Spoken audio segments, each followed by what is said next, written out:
be superstitious, and she might. Chapter 5. The Ride. Grandma's car was a big old station wagon. The boys and Luna piled in. Luna got in front, and the boys sat together in the back seat. Grandma took off down the road. The road to the highway was long and windy. It was surrounded by deep woods. "How's your injury?" Jack asked Zeke. "Better," Zeke said. I mean, not great. But Grandma stopped the bleeding." Luna looked back at Zeke and smiled. "You'll be okay," she said. A howl filled the night air. It sounded close. Luna went back to fiddling with her necklace and faced forward. "We're nearly there," Grandma said. "I hope your brother will be there too." Grandma parked the big station wagon at the pumps and turned off the car. Jack opened the door and jumped out. He ran for the shop, hoping to see Paul standing there with his gas can. The only person inside was a teenage employee. He was behind the counter, flipping through a comic book. He didn't even look up until Luna came in. "Hi, Kenny," she said. "Is Gary around?" Kenny looked confused. "Gary?" he said. "He has tonight off. You know that." Luna's eyes went wide, but it was too late. Kenny had exposed her lie. "The night off?" Jack repeated. He backed away from the girl. "Hey, what is this?" Zeke and Nelson came inside and joined Jack. Luna smiled at them and put out her hand, inviting Jack to take it. "Don't run away, guys," she said. "It's easier if you just come along with me right now." Jack shoved his friends toward the door. The three went for the exit just as Grandma came in and blocked it. "Please," Jack said, "let us go." Grandma took a rope from behind her back. "Oh, I'm sorry, dears," she said. "You're never leaving here." Chapter 6. Inside the Trap. "Guys, don't struggle," Luna said from behind them. Kenny came out from behind the counter and grabbed Jack's wrist. "Jack, is that you?" Paul called out from somewhere in the store. "Paul!" Jack replied. "Where are you?" Jack elbowed Kenny in the stomach and broke free.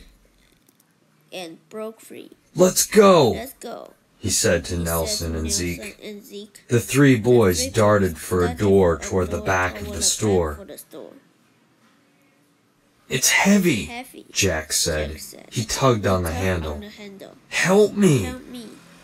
Zeke and Nelson grabbed the handle too, but it wouldn't budge. "It's locked," Luna said. She stood next to the boys. "You really can't escape." "If you don't believe my granddaughter," Grandma said, "take a peek through the window and the door." Jack glared at her. He got up on his tiptoes and looked in through the window. "It's Paul," he said. Inside, Paul was hunched in a corner, chained to the wall by his ankles. "Jack," Paul said when he spotted his brother at the window, "you have to get me out of here."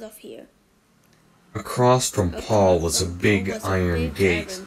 dividing the dank-looking room in half. On the other side of the gate, in the corner as far from Paul as possible, a dark figure was curled up. "Is that?" Jack whispered.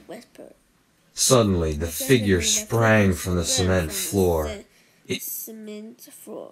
It was huge and covered in hair.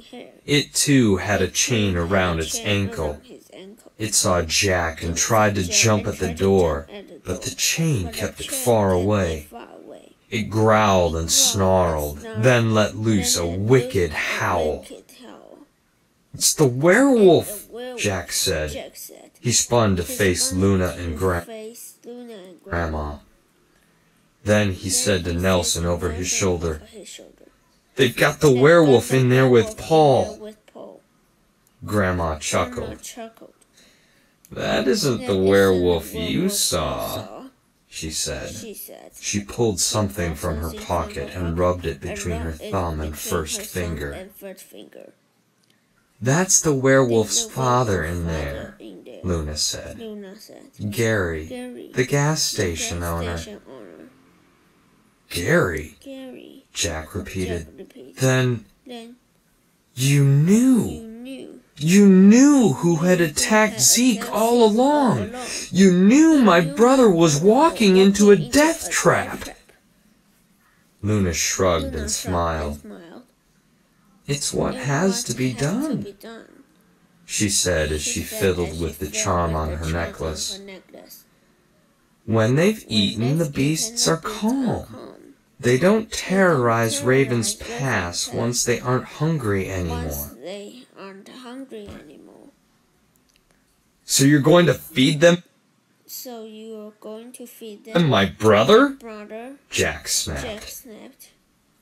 "And you three as well," Grandma said. Just then, Kenny appeared behind the three boys. Grandma unlocked the door and swung it open. Kenny and Luna shoved the three boys, sending them sprawling into the cold cement cell. Jack got up quickly and went for the door, but it slammed shut in his face. He heard the bolt lock. Past the gate, the werewolf father paced back and forth, eyeing the boys. His mouth hung open. His big, sharp teeth were shiny with drool and stained by old meat. The boys were doomed.